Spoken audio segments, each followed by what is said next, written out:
Here comes another excellent candidate for botkeeper. Have you come to learn your fate? Yes, Spot the Wise. I want to know the future. Ah, yes, the future. There is so much to know. Don't you need a crystal ball or something? Crystal balls are for amateurs, just to impress the tourists. Okay. What do you want to know of the future? I want to know what kind of shape my accounting firm will be in a few years. Yes, I can see it. Your staff, they are endlessly entering data into your online GL, struggling to connect to your clients' financial accounts, spending all their time doing low-value bookkeeping. That sounds a lot like the present. This is what will come to pass, unless Yes? Yes? you embrace the future of bookkeeping. And what is the future of bookkeeping? The future of bookkeeping is BotKeeper. BotKeeper automates your bookkeeping. It will brighten your accountant's future and release them from the drudgery of data entry, reconciliation, and verification. And now, if you schedule a meeting on or before March 31st, 2022, you could win a year of BotKeeper bookkeeping automation free. Just visit botkeeper.com/win for details and rules. A free year of BotKeeper? That sounds amazing, but I already use an online GL. BotKeeper works with QuickBooks and Xero, the most popular online GLs. Stop struggling. BotKeeper automates it all and learns as it goes. Sounds like it might take a long time to get up and running. Not at all. BotKeeper helps you get set up. Most clients are onboarded in as little as a month and see the savings the very next quarter. Now that sounds like a future I want. How do I get started? Simple. Just visit botkeeper.com/win. I'll do it. Thanks, Spot. Wait, I'm getting one more thing from the spirits. What is it? Yeah, you owe me $50. But listen, right now there's a lot of money in the system. Let's see who's been swimming without any underwear on. And I say that to say that once all this capital is sucked out of the system, then we're going to see what's what. Right now, we're in the spring season of business. Everything's good. I mean, don't get me wrong, you got COVID, but who doesn't have liquidity right now? And that's a recipe for COVID changes. Hopefully now 2022 is going to be a good year for me mentally. I really don't care as much about the money. I talk about it, and I have to talk about it because I'm half Jewish. Like, that's part of me. Like, that's going to be the death of me. It's going to be the death of me too. It's fucking always about money.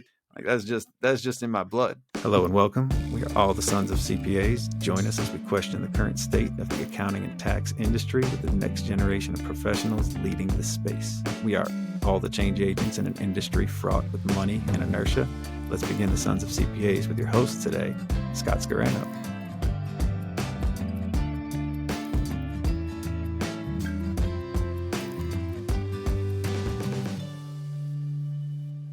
Solo.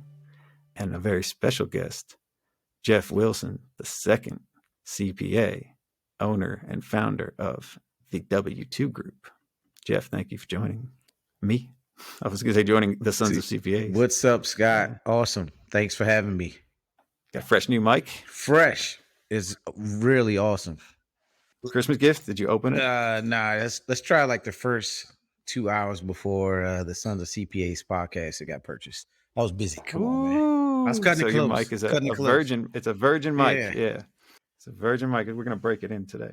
All right, cool. Don't worry. I already did my first rap song on it already. Where? Did you? Yeah.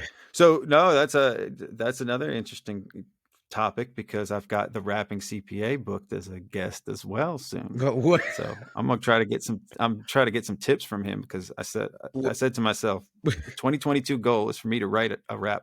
That's it. To write a rap and have a song produced. That's your 22 goal. Listen. Yeah, with auto-tune. I'm gonna make you laugh, right? So this is all I want to do, right? I have to hire more employees because I want to do I just want to do one of those firm like meme videos or whatever. And I want to do it was like 1992, whatever. It's the Source Awards where Suge Knight and Snoop Dogg get on stage and they was like, you ain't got no love for Death Row. And it's hilarious. And Suge Knight's like, hey, do you not want your manager all up in your videos, dancing around? He's talking about Puff Daddy. I just want to go in and do my marketing spiel. Like, hey, do you want your firm manager all in your work papers, bothering you every day? If you don't want that, come on to the W2 Group. I just want to replay that. All right. So in my mind, everybody's paying attention to New York and LA, what you're talking about there. And honestly, I got to say, South got something to say. Right. South's got something to say. That's what Andre did. The same award. I don't think it was the same award show, but they win. Hey, You yeah, know, they're winning a bunch of awards, and everybody's just like, "Who's OutKast?" or what, you know. And he comes up, he's pissed off. He's upset. He's just like, South got something to say. That's how I feel about Sons of CPAs. Like the Sons of CPAs, we're the South, right? Ackerman's South Carolina. I'm North Carolina. So South got something to say. Yeah, Not quite down in Atlanta yet. But yeah. No, hey, I can go for that. I'm gonna go for the millennials. I'm gonna go for that. Got something. I feel like the millennials got something to say. Like it's our turn. Yeah. I think it's our turn. But yeah. I think the millennials got something to say. It's our turn. Yeah. And that's Lil Baby right there. That's Lil Baby. My Turn, right? His album. So I don't think Little that's my I goal don't for think Little Baby and 2022 CPAs has ever been said in the same sentence. So I think he may set a record there. I hope so. Man, he's got such a good flow. I like the way he talks too. Like just the way he talks and the way he might be one of my favorite rappers right now. I want a chain. I want a chain too. I want one of them. In my mind, I want a diamond chain that has an S on it, like Superman. Yeah. Okay. I'll go for that. Yeah. The W2 group chain. My firm will let me do that. My staff will they'll go on for my antics. Well, it goes with your firm anyways, your brand, right? Yeah. If it's just my name, kind of like your W2 is part of your name. I feel like that's my ultimately deep down, that's my rap name. Well, but let's talk about you. Let's talk about CPAs and where are you located for our listeners? Like we didn't even say that. I'm in the Washington D.C. Maryland area, right there on the line, right between Maryland. Would you stamp your introduction on this? Like so. I'm Jeff Wilson, the second owner and principal of the W2 Group, an accounting firm located in Upper Marlboro, Maryland, very close to the Washington, D.C. metropolitan area. Been practicing since 2011 when we were just J. Wilson CPA. And to this point, we've grown into what's now called the W2 Group. So now the episode starts. No, but you made a good point. It's as we evolve the conversation, it's the evolution of even when we're here on the podcast, right? You're seeing the evolution of the accounting field, right? Well, we want to see the evolution of the profession. I mean, yeah, that's exactly what we're saying. We want to evolve the profession. Yeah, you weren't having this yeah, I know where you're at. We're on the same wave here. Yeah.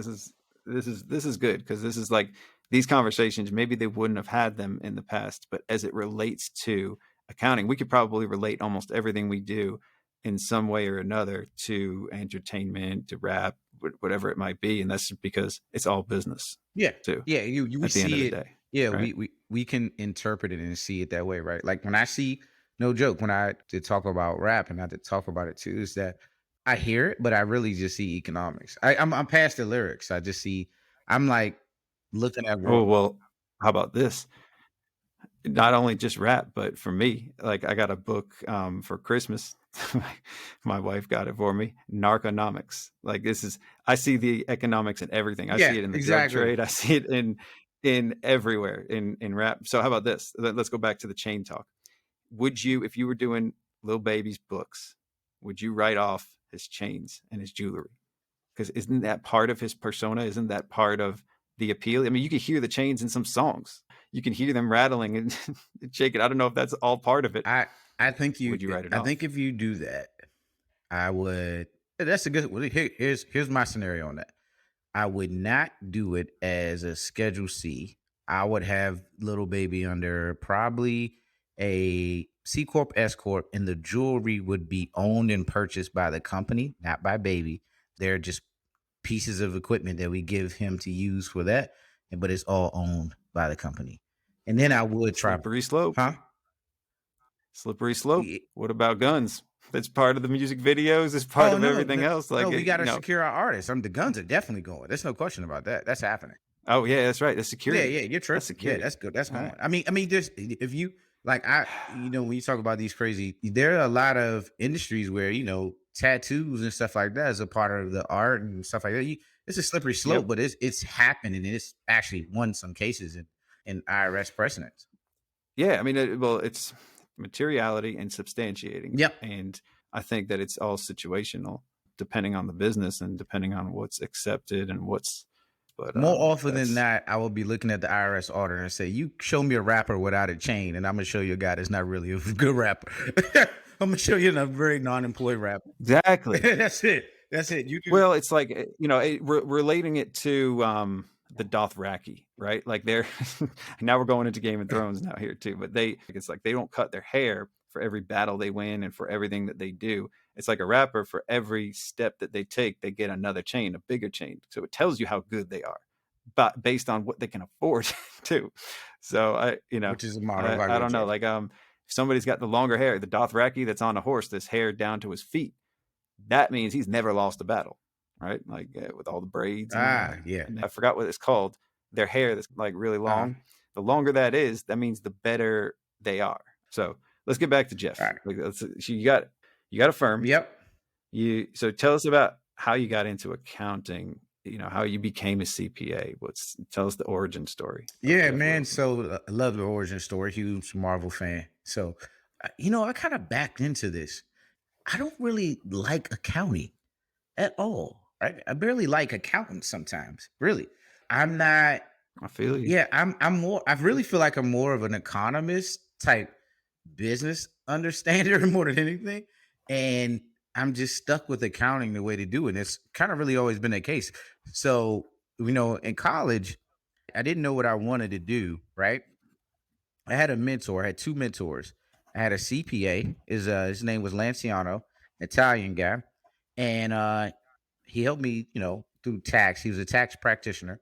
He was like, "Hey, you're pretty good at this. You seem to understand these concepts." But our relationship, I mean, him and I's relationship really developed over, I guess, around that time. I mean, that's 2002 to six. So there's a stock bubble going on, and I really was talking to him about stocks all the time. So that's how our relationship kind of bubbled. But I really had a love for the stock market more than I had for accounting. I was becoming a Warren Buffetteer. His famous saying everybody uses is that, accounting is the language of business. So I always looked at accounting sort of as a necessary evil in order to, I just like business, the economics of it all, right? I probably like econ class more than I like accounting. I liked how the way the world works. And so in college, I met Lanciano, was a CPA, and then one of my primary mentor, I would say, right, is a lady. She was the CFO of my college, Willie Huey, and she went on to be a CFO at a couple of other universities along the way.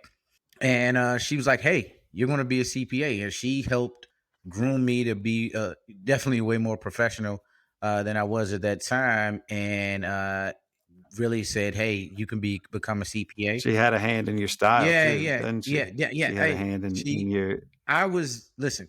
In college, I had Shout out to Lily, right? yep, Willie. Yeah, I had braids. Willie. Down to down to my shoulders. Man, I had an orange suit. I can't believe I paid like $400 for this suit, dude. This joint was so sweet. But obviously, a brown suit for corporate America doesn't work. And she was from Texas, so she was super like conservative corporate, and she still is to this day.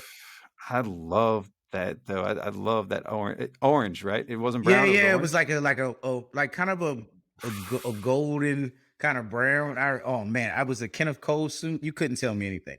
And when I pulled up in a board meeting one time with her, can't tell me. Oh man, when that meeting was over, she told me everything, and she gave me my dress code. Right. Well, you changed your color palette too. Yeah, right? yeah. So you changed your color. The palette rule was black, blues, grays. That was it. Right. So it was kind of like in the time when I was at school, I was going through college, and then I was going through her personal business school. On this is how just the isms of corporate America and business, and she put me in a lot of positions, board positions, and executive meetings at the school. So it's kind of like I was getting groomed in two places. And she's smart, so this is probably like she knew what she was doing. When it was all over, did great in accounting, but I still was like more operations. I know how to make things work and how they need to be, and seeing through the obstacles, right? Like some people may say labor is high, and I say labor is high, but why, right? Let's look at the fringe. Let's go look at the benefits. It's not black and white. Yeah, it's not that, but we can always find a solution that makes sense, right? What's our real goal? And so between those two, I still didn't want to go. I was trading I traded my way through college, right? Every day, dude. I'm trading stocks all the time. So what did you major in when you were in school? Business administration. Had a concert, and our school was Okay. so small, man. You didn't have like a major and minor, right? It was at that time, right? Small HBCU, Bowie State alumni, and so we had a concentrations. Shout out to Bowie Yep. State. And so we didn't have that. So I just picked accounting because I was like, I was reading 10Ks and 10Qs, right? And I was trading. I had who knows how much Apple stock before the iPod came out. Like I mean, I flipped my stocks into like new cars and everything. So I was really reading, and I'm sure I didn't understand everything that I do now, but I did good enough. So I was Well, this is just an interesting point. Like that's when I bought my first stock when I was in school. I got the green iPod and I loved it. So I got a small inheritance and I bought a bunch of Apple stock with it. Yeah. I still have that. Yeah, man. So it's worth quite a bit now. I was trading. Sirius Satellite was hot in that time. Yeah. And the baby. I got shares of Sirius too. That same account. I only have shares of Siri. It's called SIRI. Yeah. Siri and AAPL. Yep. Like that's my only stocks in that account. Lucid Technologies. The baby bills were around. That was my worst bet. But I did that, and I really only wanted to understand. I had a thirst for accounting, but it was only because I was trying to understand what was happening in my trades and the companies I was investing in. And as it relates to business. Yeah. Mm-hmm. So I really wanted to go to Wall Street. I didn't really want to do an accounting firm. And I remember well, that's a sexy profession, going to Wall Street. Yeah, I was like, I want to go. Wall Street. Yeah, I was like, I don't belong in an accounting firm. And I think my mentor's daughter, who's still like family to me today, she was at KPMG, and so she was like, "Hey, you want to come? You should come to KPMG." And I did go, and I'm going, but I went with the promise that eventually I would make it to New York, but I never made it to New York. So I ended up going to be a federal auditor, but it was a lesson I needed to. That's a whole nother story too. Yeah, federal auditor. Yeah, so it was much different, right? So it made sense why that didn't really take well with me. I did that for 3 years, and it didn't take well for me because it just auditing, and it's the federal government, like trying to figure out how that thing works. They still haven't figured that out. So I get it, I understood it, but I liked more operational things. That's how it started, man. And then I went along my journey. So is this still around 2006? Yeah, it's 2006. 2006. I'm out of college. I've gotten all the mentoring I can possibly get, and I have a few offers on the table. And my grades weren't great in college. Only in accounting, my grades were great. Like I had like a 4.0 in accounting and probably like a 2 something and everything else, right? It was something like that. That's cool. That was one of my questions for you. Yeah, no, this is interesting because it's almost like you say you don't like accounting. You don't like it. Was it? I mean, let me not say I don't like it. Was it too easy or was it too boring? No, I just think it's short-sighted. Like when you just read debits and credits of a company, it doesn't tell you the full story. But that's what a lot of accountants do. What's short-sighted about it? If you look at it with that other perception, like it's part of a bigger picture, but then it's not short-sighted, right? I agree. Is it interconnects to everything. I agree. And I just think that a lot of people look at it from a very short-sighted perspective. You can look at a P&L and just say, okay, what is it? Like if I like. Well, that's how you looked at it most of my life is in isolation. These are the numbers on the paper, and this is what I'm supposed to do with it, and that's it. It was just like. So to me, most of my profession was these are the numbers that need to go on the tax return. And that's why it was done. That's why we did it. We didn't do it to help the business owner. We didn't do it to help them. Yeah. And I think that was business differently. It was just for that purpose, right? It was just for a means to an end, right? Yeah. To do something else. And I don't mean to, derail the evolution of Jeff, of how you got to here, but it's like, it sounds like it did come pretty easy to you. And yeah, I guess I related to that's why I do a podcast now. That's why I do other things and have these other conversations because, I guess I see it as more than a means to an end now. I see it as part of the bigger picture. Okay.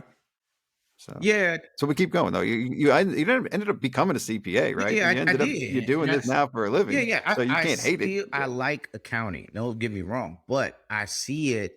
I think I want to change the way that I look at it and the way I use it. I look at the bigger picture, right? Like I'm the type of Mm-hmm. accountant where I'll do the bookkeeping, whatever, I'll do it.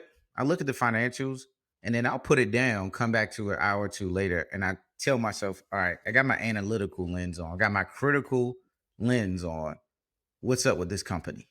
Everything, Yeah. right? Not like has that P&L, what's the cash flow, what's this, once it's clean, all right, now I'm looking at it as a business owner. And I'll tell you the evolution of Jeff in a single nutshell, right? My dad had a carpet cleaning company where he cleaned carpet from time I was 5 till let's say 16. And I'll tell you why I say 16.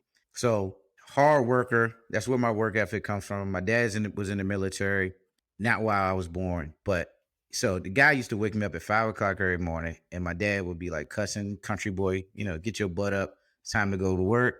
I'm filling up Mm-hmm. buckets, putting in the steam cleaner. So I'm watching my dad for years run this carpet cleaning company. I would bet, right? My dad, I remember one time him telling me like he makes like 40 or 60 grand a year on this carpet cleaning company, right? I'm gonna tell you, he's saying that gross. My dad was a horrible business owner, but I learned everything from all of those. So We learned I feel from like mistakes.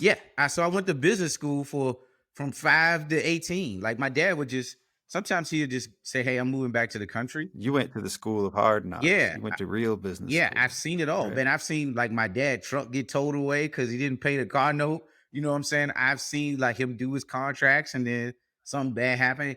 And and then sometimes it was good. I saw how he delivered service. People loved his carpet cleaning service, right? But the rest of the stuff he wasn't really good at. I've seen times where I would be scrubbing the carpet, clean. My dad used to be like, we'll go clean somebody's house and the carpet be real dirty. He'd be like, son, you can't shine shit. Keep going. Get out and stop cleaning that spot. Right. Yeah. And so for years, I think my business acumen, like I got to learn some of those things and what not to do.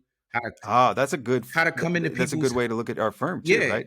How to come into people's houses. Like, you're someone is ingratiating you to clean their carpet, but you're going through their house, dude. Like for real, we're moving furniture. I'm seeing a lot of personal stuff there.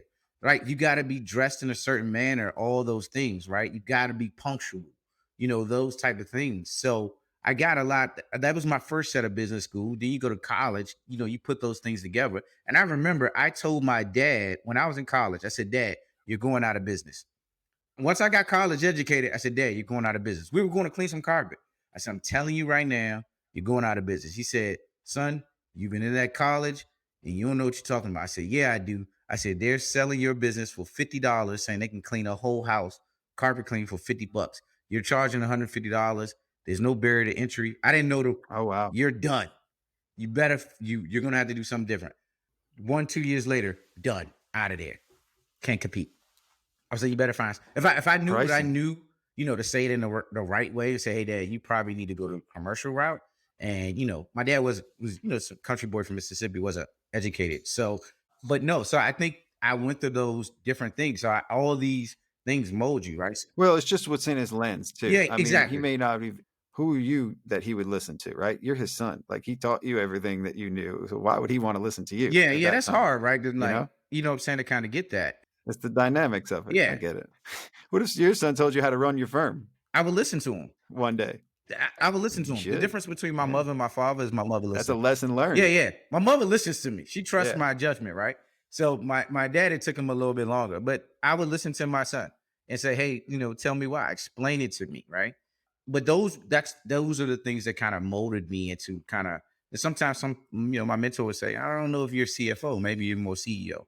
And so those things kind of made me into this, right? What I am now. Like, so a lot of hustle and bustle, right? I have no problem sleeping 4 hours to get something done, right? I've been known for my night sessions, and the Big Four definitely teaches you something about training and technicality and these things. So I think that was a big portion of me too. I value my sleep now. Mm-hmm. Oh yeah. I think you should value your sleep. Yeah, I do. I definitely do. This is something that happened this year. Is I most of my life I thought that was my value. I could power through anything, work through it. I don't have to sleep much. I'm fine. once I started getting more sleep and getting better sleep too, I was like, oh man, like I got a whole new look on life now. Yeah, Like yeah. this is amazing. I'm in a good mood. I'm like, I got this buoyancy about it. I'm not like, I don't know. There's just something about it. It's elusive too, because when you feel like you're on top of it, you feel like you're alert if you got some caffeine or anything else. But it just affects how you make decisions if you don't sleep. Oh no, I no questions. No, no. that's I've been working on that too. I think that I used to do late nights, right? So I just recently, probably last 2 months, I decided that I'm gonna go to sleep before 9, 8 or 9 o'clock. I'm asleep, but I'm up. I would prefer to be up by 3:30. ooh. I did try to move my bedtime up last year. So I got it to like 9:30 and then slowly eroded back to like 10:30. Yeah, I can't get up. 3:30, That's 3:30, something that's 4:30 is hard what for I'm me. shooting for. It's like the best time for me to kind of get, what I call individualized CEO. I think the way I look at it is this: No, I I get to be a practitioner early in the morning, but by 7 to 8 o'clock, I'm CEO, and there's no. Don't try to be a practitioner once all your clients are in the office, once all staff is there. I'm not going to be able to be a practitioner now. I got to be the CEO, and that's a kind of a different thing. I don't have my own projects. well, here you go. You've got three different. And you were talking about this as your mentor said it. You got CFO, CEO, and CPA. All 3-letter C words. Which one are you today, right? Yeah. Or which one am I at this hour? Yep. And which one am I at this hour? So you got to take your different caps, right? There's another 3-letter C word, Yep. cap. So put your CPA cap on, then you put your CEO cap on, then you put your CFO cap on. I guess the CPA and CFO cap. Yeah, might be the same the one. CPA and the CFO I try to put on early in the morning, and then 8 o'clock is like really helping everybody else out. Where clients have questions. What I've learned about when I guess we can kind of delve into like practice is like accounting services, tax. What you find is like me personally, I found that I spend a lot of time answering clients' questions all day. So I'm like nothing but a data bank and a customer service rep all day, right? Dealing with problems and helping my staff get through their work. So your reactive mode. I That's like a wouldn't call it reactive. reactive because I don't think you can get in front of client inquiries and questions, and you know what I'm saying? Because the thing about this is when you're extremely knowledgeable, and I'm sure you know this too. Responsive. How about You're that? Instead of responsive and reactive, knowledgeable. So you know responsive. what? They're going to come Yeah. to you because that's what it is. But that's your job. They want that. That's your job. Yeah, That's why they're paying you for that. they don't pay you for that piece of paper. That's not why they pay you. And I hope some younger person is listening that's coming up because they think that end product, like that general ledger, hey, they want that. That's a given. Your ability to respond and be there for their questions is why they pay. So what I'm slowly figuring is This is the evolution of the profession. yeah, This I is the don't need theme to of be the day, doing right. technical work during the day. I'm just here for Q&A. I figured that out. I'm here for Q&A. That other technical stuff needs to get done at a different time or by a different person. But my time is in the Well, day. the key is by a different person. Yeah, by a By different, a different person. and you got to make sure it's still getting done that day. Yeah. It's still got to get done on time so you can respond and be responsive, because if the work's done, then you're interpreting. You got current books. You've got current data to work with when they ask. Yeah, I agree. But let me ask you a Right. question, right? I think we took this, and we're not harping off, but I think y'all took this current stuff. We're gonna get there. I think you guys took this current and real time accounting data stuff too far. Just by the way, what's real time? Sure. What is real time? Exactly. I do not need my books up until the moment of today to make a decision. Who does? Okay. Most of the time, they'll tell you in the military, everything, they got enough information. And if you're doing forecasting, I know. So here's if you're doing forecasting and you're doing some form of current analytics on cash flow, let's say cash flow analytics, that does require more or less some form of real-time data so you can see what the runway is before they run out of money. If it's a business that's burning cash, you got to see their runway, and you need some type of, and that might be in an ERP system. It might not be in, on their GL. Yeah. I think you need that at a certain point in time, right? Like how much. Not all businesses need. Yeah, no, not all businesses need that. And I would say, listen, approximation is going to still be your best friend. right? Because at some, if you get it down, your forecast down to the penny, I'm going to say, how much did you spend to get there, and how could you have gotten there with about 10 less hours? Sure. And then, once again, I like real time. I'm a QBO user. I love bank feeds, but and I love. I'm a Fathom. If Fathom had a Bible, I would be joining the church tomorrow. So I think that's all great. I just think that it's an emphasis on it that's a little bit more hype than anything. Because I think, guess what? I think it's about the practitioner who's doing it more than it is going to be about the real time. It's going to be about that, because they're going to make some game time decision. They're going to be very critical. There's a balance to that forecast. There's a balance. Yeah. I'm a big boy now. I'm reading ads by myself. Live flow ad take 4.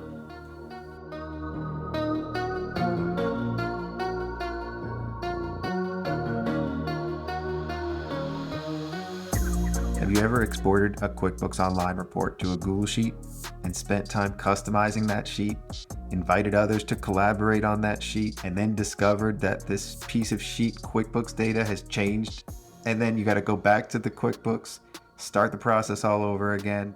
Well, fear not, fellow listeners, because LiveFlow has solved that problem. LiveFlow connects to QuickBooks Online, and it connects Google Sheets live in the name.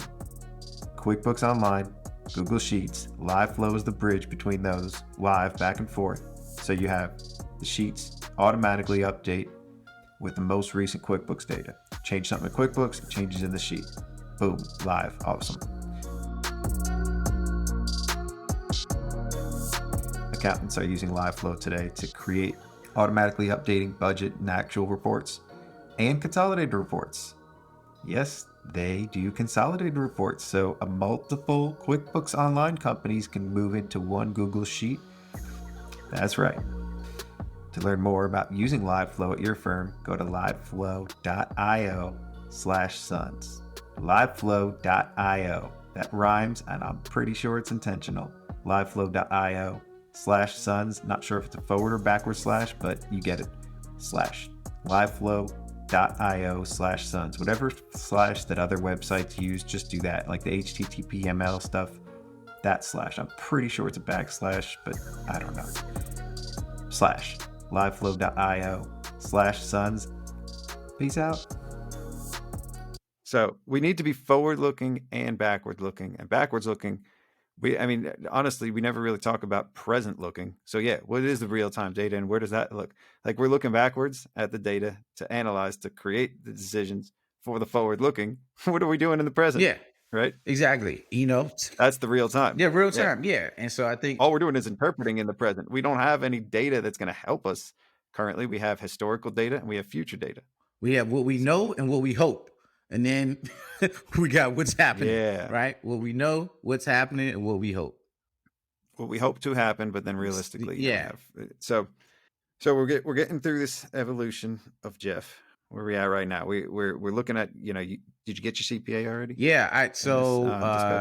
I got out of college, got my CPA the first 2 years. So I got graduated 2006, got the CPA 2008. I think I was like maybe first, second in my hiring class to do that.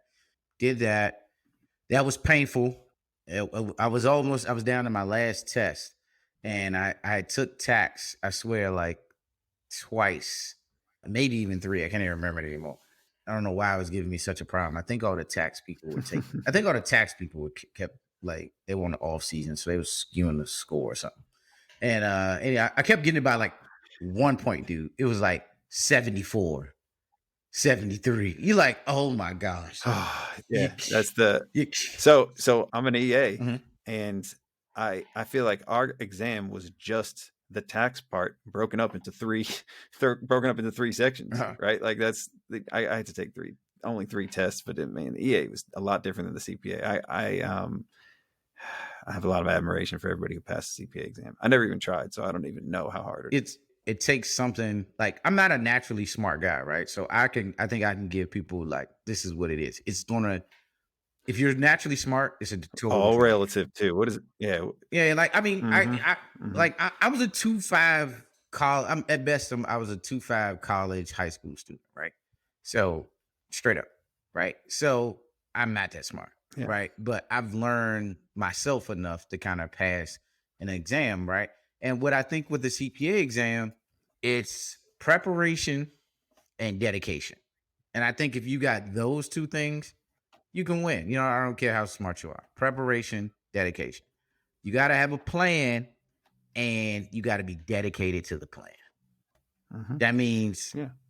sticking to the hours you're going to study, knowing yourself, right? Like I knew I needed a lot of time to study, and I'm the type of person, I'm weird. When I read and study, I can't hear people. I don't need technology. So I would just like go rent a hotel room for 2 or 3 days and in some Cool. some curmudgeon Yeah. spot, and just there was nothing there to kind of. I don't know if that's weird. Like some people are like that. I can't. Yeah, have, I got to I'm black very out. Like I got. distractible. Yeah, I can't I have got distractions. hard ADHD. Yeah. So that's cool. Turn- So that's like how writers do too. Writers have their little retreat areas where they go into hotel rooms or different places because they can't have any distractions in order to get, to stay in their headspace and to be able to produce Yep, good I'm that results. guy. It took me 3 Alright. shots. It took me 3 shots to get that one off. Did you get your CPA first and then start the firm? Yep, I got the CPA first. Or Stayed at KPMG for a while, and then went to a couple other places, 2 other places, to really hone in my skills more, probably more as CFO. I got my CPA in 8, and I started practicing 2011, so it took me 3 years. And what it's become now, I had no idea. This wasn't really what I was trying to build. I was trying to build a very simple life. Tax practitioner, $200,000 salary, and that was it. That was all I wanted. It was a simple life. do your aspirations change since then? Oh, absolutely. Okay. Yeah, absolutely. Like I don't want to be. So it sounded like you were, and honestly, this is I can relate to this on a lot of different levels. Why did you leave KPMG, and did you go out on your own right after? No, I didn't go out on my own right after. I think that from a practitioner standpoint, the best thing you could do is do audit first. I learned a lot of my accounting principles, the work that I do, the way it's good, or at least that's what my clients would say, is because I was an auditor first, right? And so I look at things through an auditor's lens, not a tax auditor, but a financial statement auditor. And I don't know if I ever showed this story. So one of the reasons, one of the main reasons leaving KPMG was my client was the federal government, and my client was the Bureau of Prisons. So I used to have to go to a prison like every week for 7 days, dude. And I would just leave and go from prison to prison all over the US. Man, after 2 or 3 years, dude, that gets tired. I mean, I'm going inside the cells. I'm talking to inmates, everything. Like it's starting to get depressing. Just quite frankly, like, Shit. you're in prisons, and man, it got so bad. And I don't say bad, right? Well, that's the kind of job that'll wear you down. Yeah, wear you down. Like I'm a likable guy, so when I go to a prison twice, they'll be like, "Yo, what's up, Jeff?" I'm like, and then, some new people are like, "What's going on in this prison?" Right? And so I just that just wore on me, and it was really tough for them to get people on that job. We had incidents where basically they say, "Hey, we can't put females. We don't want to put females because I want to say right in this position." Because they would have to go inside the prison too, and you got a prison that a man ain't seen a woman who knows where. So Yeah. That made it even tougher, right? So the firm had a very small group of people. How many people would go out on these field audits? Exactly. Was it just you, or was it was like 3 or 4, right? And then if you get a manager, right? If you're in the firm, you're a manager. Now you're gonna be a senior manager. Guess what? You're getting off the engagement, and you got to be cleared. You know what I'm saying? So it was hard to get me off the client, and I just had to make the decision for myself. Like, man, you know what? I don't want to do this. Like, let me, if I can't get off this client, and I understood the value that I brought to be on the client, and I was just like, I just want to go try something else for a while. So so you almost did that for 3 years. Yeah, I did. Yeah, I was just like, That's how long. Yeah. And I was like, literally all summer, dude. I was just never state, never prison. I've seen it's very few states I haven't seen in the U.S. because I've been to their prisons. You know how somebody's like, you go somewhere and it's like, oh yeah, their guiding point is maybe a mall or something like that. Mine is the prison. Like I know the desert in California because there's a Mm-hmm. prison in Victorville. Rancho Cucamonga is real because it's on the way to the Victorville prison. And if you keep going, Yeah. it leads you to Vegas, and it's a prison in Vegas. And downtown California, there's a prison on the building on the top of a skyrock. So I did that for so Yeah. long, man. I just decided I didn't want to do that anymore. It's kind of it's really depressing. Like after a while, right? Because Yeah. Well, I got a different trajectory. I don't even like to bring this up. I bring it up because that could have been my point of reference. I almost went to prison for like 10 years when I was in college. I didn't. I got caught selling drugs. Yeah. I was selling drugs and I should have. Like this is actually a very interesting part of the conversation too, because you got put on this account. Was it because you were black? Like, do you think that was the reason? Or because you can be more relatable? Like honestly, no, that was definitely it, right? Like I'm not the typical. I know that, right? Like I'm not like in other terms, right? Like Sure. I'm not a square, right? Like I'm just not a square. Well, you're very likable. Yeah, You're very relatable. so- Like from what I've Yeah, so that's a hard environment to be in. true. And it's a hard environment to do your job, especially if you're just a very much a white collar. I'm doing this to do, like not a lot of people would even want that account at KPMG. Exactly. So- So when I say square, right? Like this is not a knock. Like I grew up in an environment that was very similar. I grew up around those people, so I was comfortable, right? I'm not there, obviously. Mhm. So we obviously took different paths, but Sure. I was familiar. I know that type of person, so it was easier for me to move around. Well, you could be more adaptable. Yeah, in like any I know what it situation. Like, you is. could be put in front of business, in any kind of business atmosphere, but also, on the other side of it too. So it's like I've noticed this about myself. Like you can put me in a room with anybody, and I'll get along with them and find a way to relate to them in some Yeah. level. Anyway. So Scott, I'll say this, right? My son, he's 7, and he's attending a French immersion school, right? With the hopes of him being Cool. bilingual, Yeah. right? I consider myself to be bilingual, right? Like I was raised in a different, But not in two languages, exactly, cultures. in two right? different cultures. Mhm. So I can move through different cultures. Like I can talk to someone from a certain culture who may be an executive and it'd be just a different type of culture. People can't deal with them. I can, right? And the same thing I can. That's when you I got can your be in blue the- or black suit on. Yeah, I can do blue, black, and or gray grays. suit Yeah. on for that culture. You put your orange one on for the other. Yeah. culture, Well, right? I'll Like, put the and- orange one and on. Just, almost just like throw on a it's- hoodie, and so we'll be good. We'll it's not as basic. There you go. Yeah. And so I think I Mhm. think that's one of the things that you're going to have to be, right, and to be successful, it doesn't have to be that same culture, but that's definitely one of the attributes I think that helped me. It may have helped me and hurt me in one sense, right? I couldn't get off the job, but it helped me when I was doing work. Well, Because I'm talking to prisoners. I'm talking to the Yo. prison bookkeeper, yeah. right? I'm talking to him. I'm Well, do a you- lifer. Right. And it got you. That got you to where you're supposed to. Are you currently where you're supposed to be? Do you feel like you're where you're supposed to be? Because it's your name on the wall behind you, right? Like, So, no. Are you where you're supposed to be now? No. No. Oh, interesting. No. All right. No. This isn't it. Where's Jeff supposed to be? I think that's still an evolving thing, right? Like I think that's still an evolving thing. I'm still trying to figure that part out.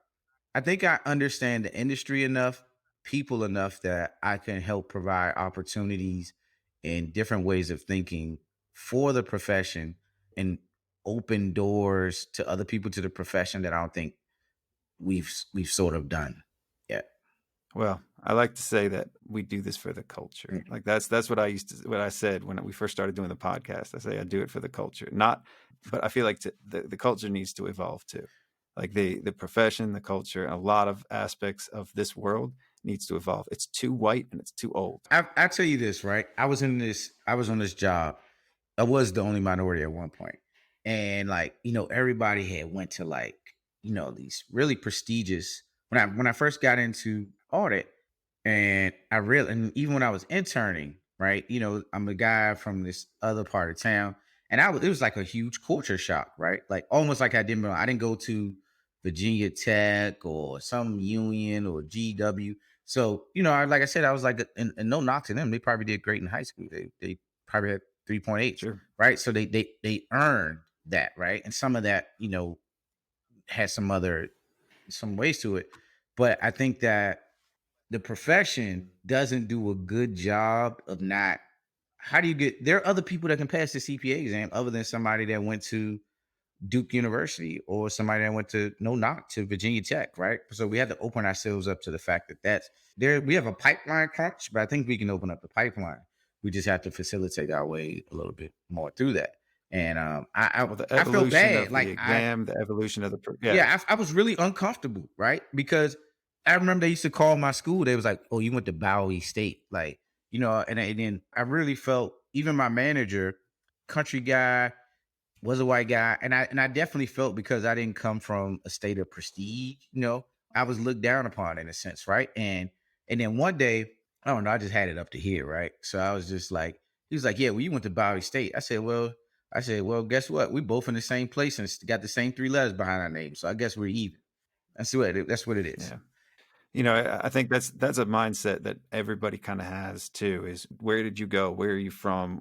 It matters to a degree, but ultimately the degree doesn't really, it's the degree, not where you got the degree to. Yeah, Like, other person, right? Yeah. And then it's also what you've done with it's the person.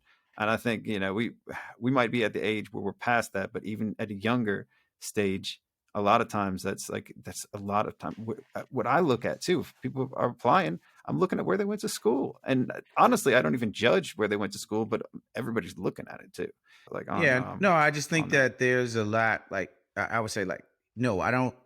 Not that the W2 group isn't my baby. It's definitely my baby, but I think there's an evolution. I think it will evolve with me, and I'm still evolving, right? Oh shit! I just noticed that it's W2, like a W2. Like I never noticed that until you just said it. So I think it's evolving, and I'm always evolving too, right? So it's definitely a bar, but I don't know where. You don't do payroll. No, I'm sorry, dude. We get so many inquiries about W2s on our site. The W2 group. It's so annoying. It's so annoying, right? And I think it's just ever evolving, and I'm still evolving. So hopefully my firm evolves with it, and we'll see where that goes, right? But I do think that one of my callings is to give opportunities to others that may not have gotten that opportunity, but also to show you can have an eclectic group of talent, diverse talent, like truly diverse, and get a lot of great things done. And I don't think we need to be, I love baby boomers, but we don't need to be a firm full of baby boomers to get something done. I think a group of millennials can do just fine,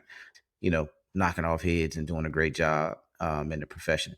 So, well, it's a mindset too. It's not always the age. It's not always, the generation. Oh yeah, no question. Because I've met older people with the right mindset. It's really, and you could tell somebody's mindset after. Yeah, I mean, if you talking to them for a little bit. If you talk to, you ever talk to, and shout out to David, I think it's Bergstein, excuse me if I got it wrong. He's like an intuit evangelist, and he's like, I'll look it up. Yeah, Dave's 60 plus, but hey man, Dave is way up more in technology than me and you. Probably like he's killing it out there. So it's a growth mindset. Yeah. I mean, some people get to a point where they end up fixed. Yeah. Right? And I feel like I'm to me, I don't feel like I'm very smart. So I feel like I'm always growing and always got something to learn. And I'm always hungry for more. And I think that's what's attributed to, the way I look at things. But then I know deep part of me is once something's figured out and once it's there and it's working, why would I want to change it? Inertia sets in. And it's like, I feel like I'm guilty of not wanting to learn something new because there's something working and I don't want to do it a different way because I don't want to have to learn something new too. So I think that's what a lot of people struggle with in a boomer generation. They've been doing things for so long. Why would they want to change? And what's you have to be open to that. Yeah. And like I said, I like hiring boomers because some of those same things. Like I know I'm getting a steady person, right? Like it's not. I love consistency, so they kind of know what they're going to do their thing, whatever. And a lot of them are going to learn a different thing. So I think it's like I said, it's a diverse. Diversity doesn't mean just color. It doesn't mean just age. It's just diverse, right? you're putting the team together, right? And I think that team, sometimes I think you anchor a team with a boomer, right? Yes, somebody that's anchored and could say, hey, Sure. all right, young guys, you guys need to tone it down a bit. You know, I think sometimes you need that, right? And then you all, well, it's balance, right? yeah, Like yeah. you got to get some balance because you end up in an Diversity, echo chamber. I if think one way to everybody's the same. say it is if you have true diversity, it brings balance. If you have true diversity, it will bring you balance. And that's what, like, my firm administrator, she's like 50. I don't want to say the wrong name. She's the oldest one, and she brings balance. Like, I go off the rails sometimes. Like, I have a new idea. She'll be like, no, kill that. I don't have a firm administrator anymore, but the one I had was like in her 50s. Maybe she was. I think she just turned 60, something like that. You had a deep breath sigh. How did you like? So talk about firm, right? I had to let. What do you think about the firm administrator model? We were going to get there. Okay. Yeah. I mean, so I'm sorry, I didn't want to take the show. We got to get to you. I thought I was like, but no, this is good. This is good. So I like where we're going with this. So just because I don't have my other half co-hosts to keep us in line. Like my solo episodes tend to be a lot longer and they meander and they eventually get somewhere, but it takes a while to get there. So I had to let two people go this year. This was different for me, but it was, I would say part of it was downsizing, part of it was adapting, and part of it was just evolving, right? Like we had a physical office. COVID implemented a lot of things that we were going to change anyway, eventually. Mm-hmm. You know, we eventually were going to try to be more remote. We don't have a physical office anymore. I don't think we needed the administrator archetype at the firm. And I say archetype now, that's the phrase I use, because when you think about walking inside an office, somebody up front should be there. And then we just found things to fill up her time and fill up what she needed to do. And now this morning I had a conversation of, what are the things that we still need now that she's gone?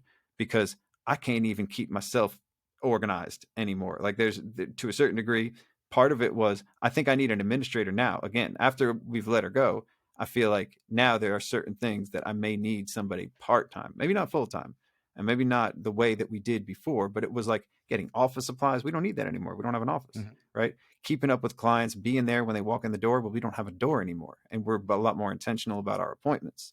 You know, keeping up with my appointments, well, Calendly kind of does all that anyway.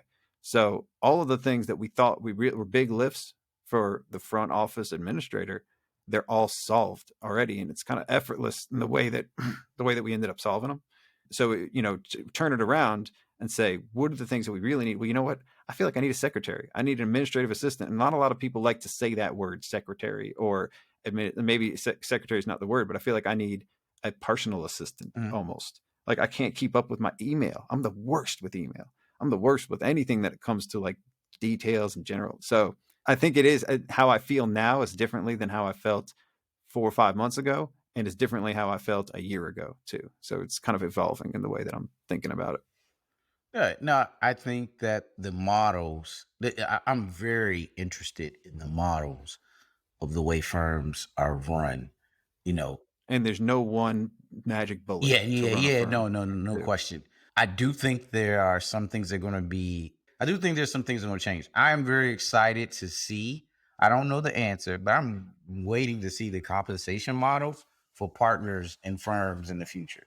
I don't know how that's going to work. Well, this is good. Let's get it to, so it took us a little while to get there, but we got an episode I just released this week was a guy who, his name's Brandon Poe. Brandon Poe, there's no D in there. Brandon Poe. He has a coaching practice, like accounting practice advisors. He sells firms, Poe Advisory Group. And he said during the episode that there are 4 metrics that matter if you want to get your firm in shape to eventually sell it. And it's top line revenue, cash to owner, number of days off that the owner has, and head count. Those 4 things matter to buyers of any firm. And that's interesting to me because these are, it's very basic, very simple. And it's basically time, money, and freedom or happiness, right? So getting to that point, usually what I was going to do is start off the episode asking those 4 questions. So tell me yours. I'll tell you mine, you tell me yours. What's your top line revenue? Our top line revenue is about 800,000, something like that. So just say 8K, 800. Cash to owner. How much you take home? Or profit, like plus profit, whatever it is. It's a good one. You think I would know that? Too bad I don't. Now we should know this. We're accountants, right? Yeah. I'm trying to really think. I just pay myself a salary, and I don't really. I know what I want mine to be, and I know what it is. Well, I don't even worry about that number, so that's an interesting one. All right, so let's say let's say eventually when you want to sell, well, let's say 10%, so it's about 80. 80, okay. Yeah. You want it to be 200. I mean, you said. I want that to right? be you want 30%, right? So you want to get that. Okay. Yeah. No, we want the net profits to be about 30%, right? We want to get 60 on the top line and 30 on the bottom, right? And I think we can. Okay. Yeah. So that's it. But I'll tell you this: is that this is something cash flow to owner. Does that include your salary? Both, because what the buyer is looking at is the person that's not really going to be in that equation anymore, right? So when you take out owner discretionary expenses, that bumps up the profit margin if the owner's buying a car and putting the car on there, and doing all these other things too. So it's more or less cash to owner, like the discretionary, the salary, and the profit. Yeah. Okay. Now I'm gonna tell you something. I'm gonna blow your mind. I don't care about any of those metrics, and I'm gonna tell you that doesn't. No. I'm gonna tell you why. I'm gonna tell you why though. Neither. Yeah. Let me ask you a question, and I'm gonna tell you why I personally don't care. And here's the models of a firm, and I tell you this: there's a lot to be said when I'm looking at a client's P&L. There's a lot to be said about how the company functions based on the setup of the chart of accounts inside of the P&L. Our firm is not ran like a firm. It's ran like a corporation because that's the model we prefer. So cash flow to owner, I don't really use the firm math or model to run the W-2 group. Well, you can look at it from two ways. If the owner's doing a lot of work, then that compensation and the cash to owner should be a lot higher. And you wouldn't have to be paying anybody else. So like in my case, it's okay if the cash flow to owner is lower, but you still want everything else to kind of look in line, right? So if the owners is not doing a lot of work, then the cash flow to owner is obviously a lot more important, because if they're taking home a lot and they're not doing anything like that, then something's going right. Something's going really right there, that they're able to delegate and hand off all of the work, most of the management, and still take home money, right? That's a firm that would get 2 times revenue, 3 times revenue if they sell, because it's much more powerful part of the metric. And if it's not, then there's 4 other parts that kind of keep it in line. So they all kind of go together. Yeah, integrated, right? Yeah, I agree, right? And I think that really translates to what you're trying to do, right? So I don't look, I'm from the accounting industry, so I say firm. I run it and look at it like a corporation. I'm just another employee. Sure. Right? You should be. So I get a W-2, I get my salary. But you're getting a W-2 from there. Anybody else? I don't worry about anything else that goes on. As far as like, I look at the metrics just like it was a corporate entity, and that's how I prefer to kind of do it and look at it. And the reason, well, it's not anything that even has to matter to you right now. It's just, if you were paying attention to these things, that's where you kind of, other things can kind of fall in line. And if you're not ready to sell it at any time soon, then these metrics don't matter, and they may not matter. But I like them. I like the way that this is laid out, because it's simple and it's measurable. These are things that I'm going to start measuring more and paying more attention to. Yeah, I think personally, I think I think that I would say I'd be careful. Like I hear a lot of people tell me, like, all right, is it positioned to sell? Is it positioned to sell? So what I say is, and I'm gonna take the Warren Buffett approach, right? Because I'm more of a Buffett, Charlie Munger kind of guy. Is a good business is always going to sell. The question is, good management is going to be good management. So I think that the formula, if you're going to sell your firm, is very simple: consistent revenues. And here we go. Are you selling a doctor's office, or are you selling a hospital? Because there you go. Yeah, that's the difference. And I'm not trying, and maybe that's the difference. I'm not trying to sell a doctor's office. Well, we talked about that in the episode too. It was like, are you going to be a specialist? Like, are you going to scale, or are you going to stay a surgeon? Yeah, and I think for me, like a very much. niche professional. Yeah, I'm a niche professional, and I'm probably based on I've conceded that I'm probably more of a generalist based on the certifications I have behind my name. I'm more of a Sure. generalist. Yeah, well, you got a lot of certifications. We didn't even talk about all those. Yeah, so I think I'm more of a generalist. So the way I look at it is, more CEO over a lot of different business areas, right? So all I look at is a different division. It's just a different business, and we're trying to flatline that. So we have a accounting business, we have a tax business, we have a financial planning division. I call them divisions, and so I guess I just look at it like that, and so it switches my. I know some of the firm metrics, and I pay attention to them. And the only reason I pay attention to them because I feel like the firm metrics are sort of. I look at them like, oh, what's the gross profit of a firms? That's where I look at. Like, what are they doing? Are they getting 50%, 40%, or what? And then when I see it at 80, then I know that they ain't really calculating and all that stuff. And then and then I'll say, oh, okay. Sure. Then, Sure. So the way that I see firms set up their P&L is like they take the gross line and then everything is like overhead. And then it all gets sucked out comes out at the bottom. At least that's what it looks like in the metrics because the gross margins are way too high. It'll be like 80, 90%. And I know that's not happening.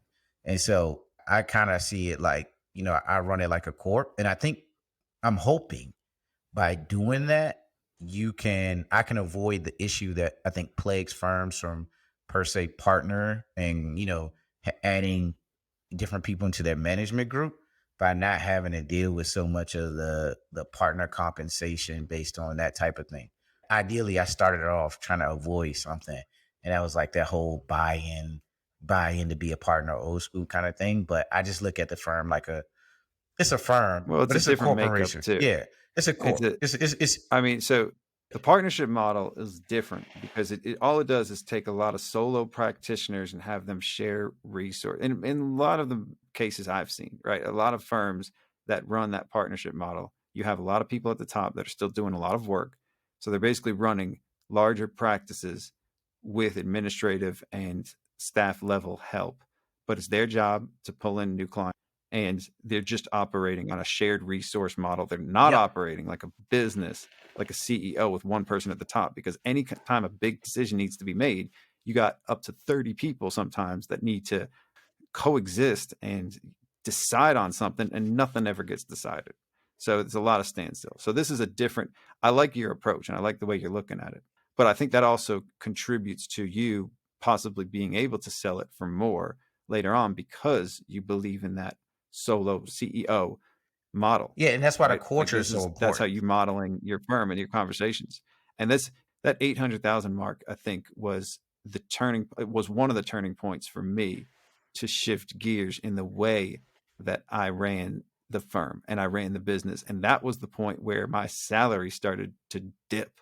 Like I was making a lot in the run up to that. But then as I got out of the work, my salary started to dip a lot too. And my head count changed and the structure changed and the systems changed. Everything had to change because that 800,000 mark is usually like between 800 and, maybe a little over $1 million is usually where one person just can't do it all anymore. Right.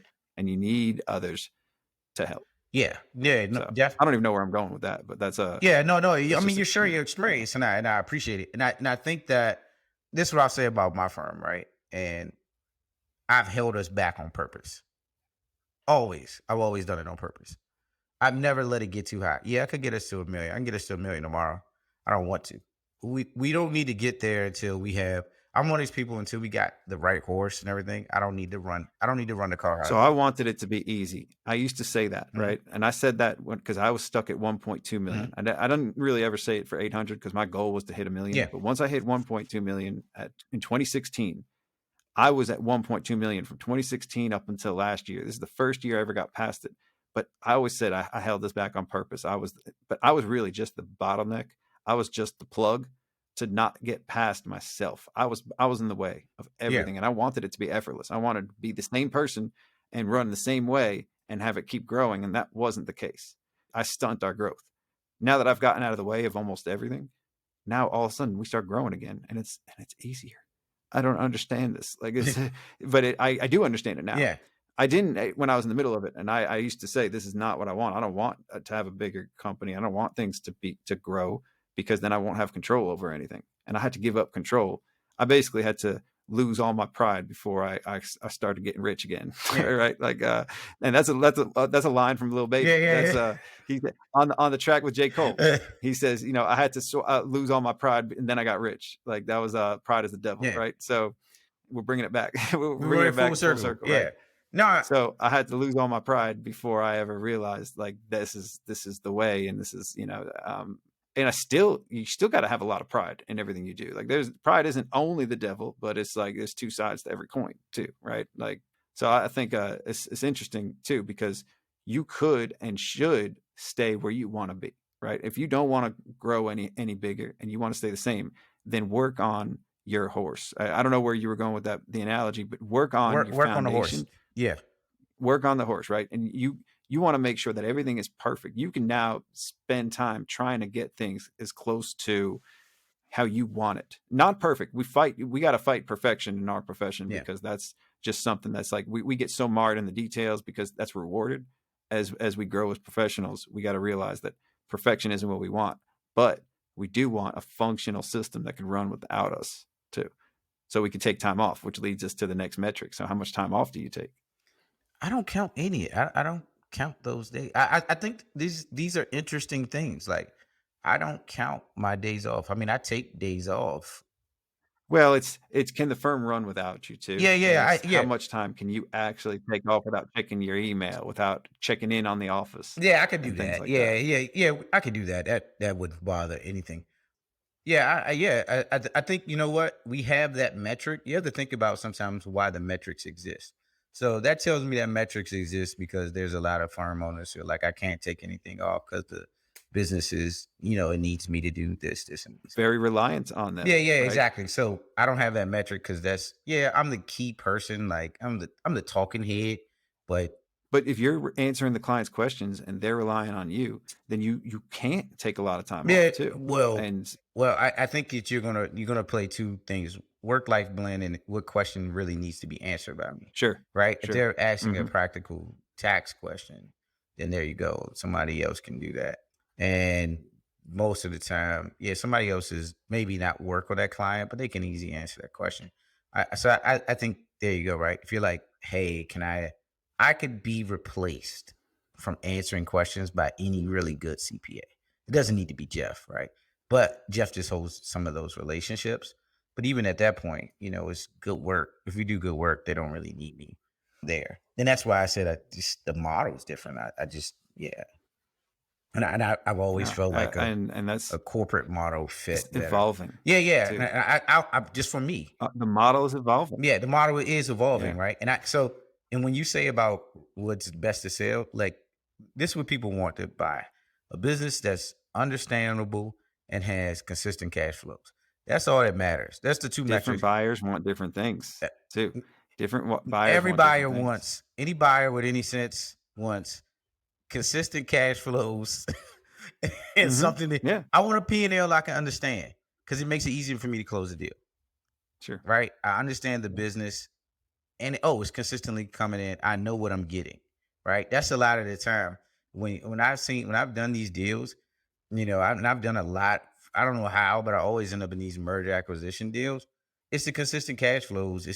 Can we even understand what the heck this thing is going on without having buyer's remorse, right? So I think when you're trying to, don't get me wrong, there's a lot of people, I feel like sometimes you got to get lucky where you can find somebody that's willing to buy something that they don't really truly understand. And if they have a good CPA, they're probably going to make sure they understand it. But if you find a buyer without a CPA, have a good team. Yeah. If they don't have a good team, you can sell them everything. I agree. But if they have a good team, it's going to be harder to sell that past. You know, I think consistent revenues and a business that's understandable. If I can't, I'm like Warren Buffett on this one too. If I can't understand the business, I don't want to. If you can't explain it to me, I'm not that smart. But if you can't explain it to me, that's good. I'm not the father of these metrics. I think these metrics, but I adopted them. I adopted because some I think of them that they're interesting because they do all play into each other. Yeah. Well, here's a good one. I think we the head count too. I was just about to go there, right? So on head count, okay, if you use now everybody's using some. I won't say everybody, but a lot of firms are using offshore staffing. They're using bots. They're using onshore contractors. how do you count head count? And are you really doing all that? Can you really measure that now? Because now your work is being done by.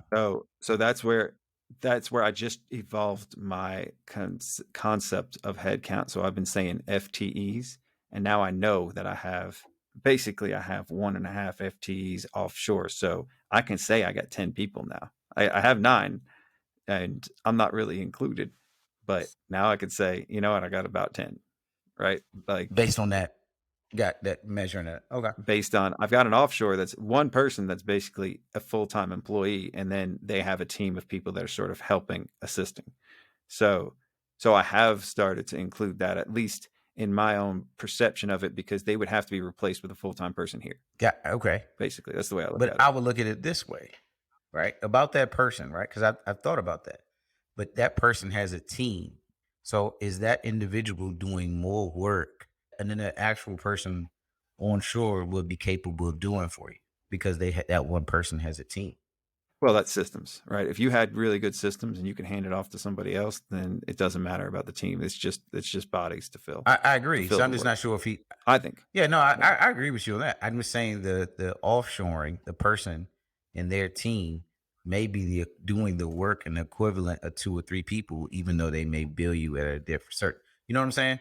Like it may not. Well, there's a lot of nuance. Yeah. That's why. That's why I think that metric is going to get really interesting. I'm not sure if that. I wouldn't be surprised 5-10 years from now firms. Well, it's the evolution of the metric. Yeah, that metric is going to have to evolve. You're going to have to put in your parentheses plus robots, minus robots. You're going to have to do something like that in that formula. I would say just 10 years ago, it was very, very, very taboo to even talk about offshoring accounting services. Oh, I agree. Nobody wanted to talk about that. Like when you first started W2 Group, you probably, that was unheard of.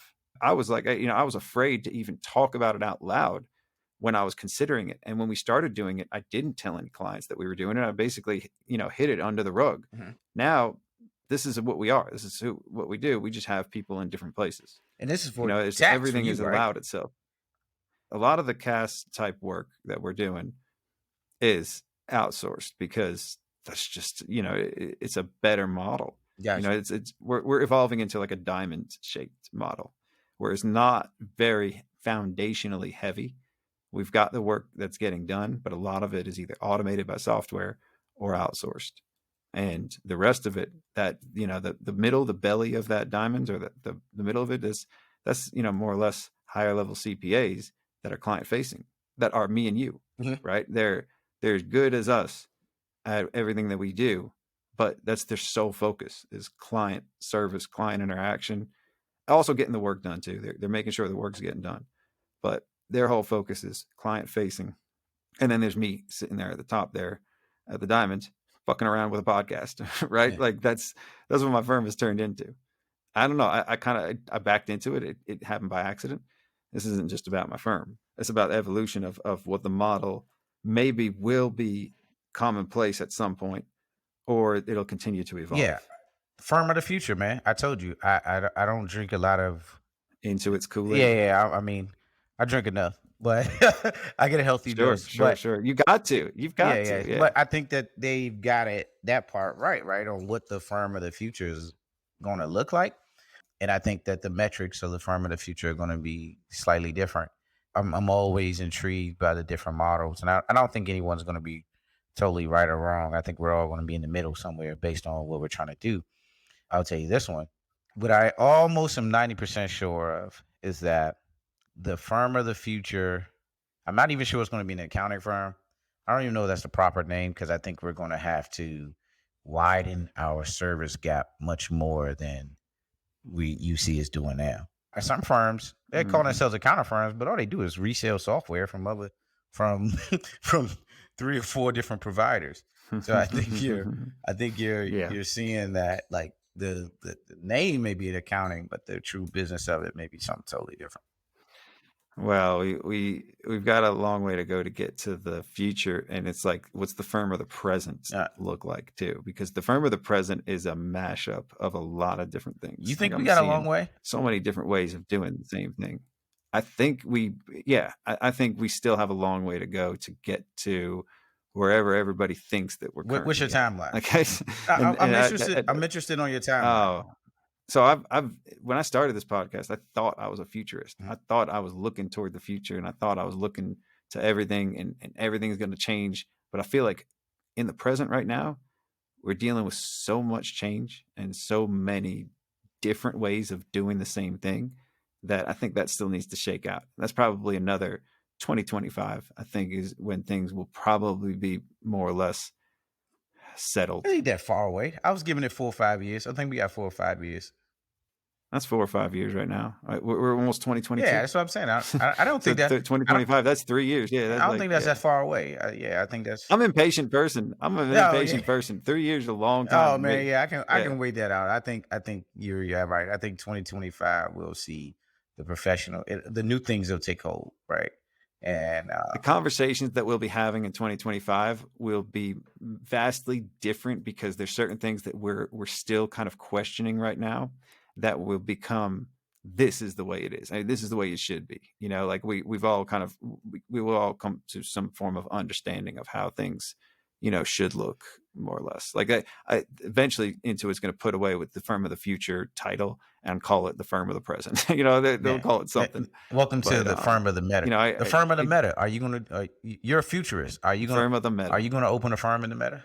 Well, I think I already have one in the meta. Oh, I just don't have the goggles. Oh, okay. Right. Like I'm a remote based firm, and we're just meeting our clients via our computer screens right now. That's fucking meta as hell if I've ever seen it. Like everything we do interaction with clients is all just screens. That's crazy to me. Like, you know, we don't have a physical office anymore. And that's bizarre that we could still do this, you know, as effortless as it, I don't know where my head's at, but I feel like because I'm living it and because I'm rebelling against it in the present, that this is the future. So, okay. So you think in the meta. We are back to the future. I think that I think the future will be talking about what firms are in the meta, not in the meta. But isn't that just remote? So don't get me wrong. What else? What other layers are there? We got to put glasses on and be able to see it on all sides instead of just in front of us. On I think you'll do your meetings that way, right? I think that instead of jumping on your computer, some people will just have glasses. You'll have a client who's not getting on their computer. That's still not that much different. That's like saying that you're gonna drive. The experience is gonna. Listen. It's gonna go. This is one thing I truly believe. Client experience, right? What's your client's experience in their interaction?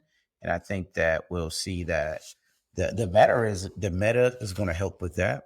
I think that your offshore firm, your firm is going to can consolidate those offshore people to be just staffs because you're in the meta, and you know those type of things, right? Those your offshore staff will be required to be at that meeting on Monday. Because you're in the meta.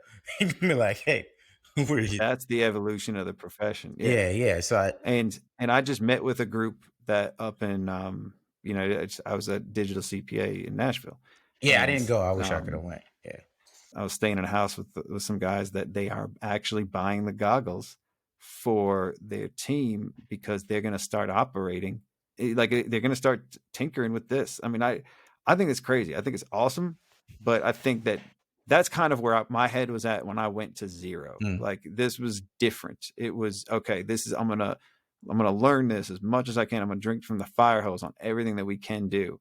But I think now we're almost at the point now where it's either 2D or 3D, right? Like it's either just 5 people on your one screen and you're looking at all of them, or you put those glasses on and it's the same 5 people sitting in the same fucking room, but with different skins and different backgrounds, and like you're all feel like you're in the same room.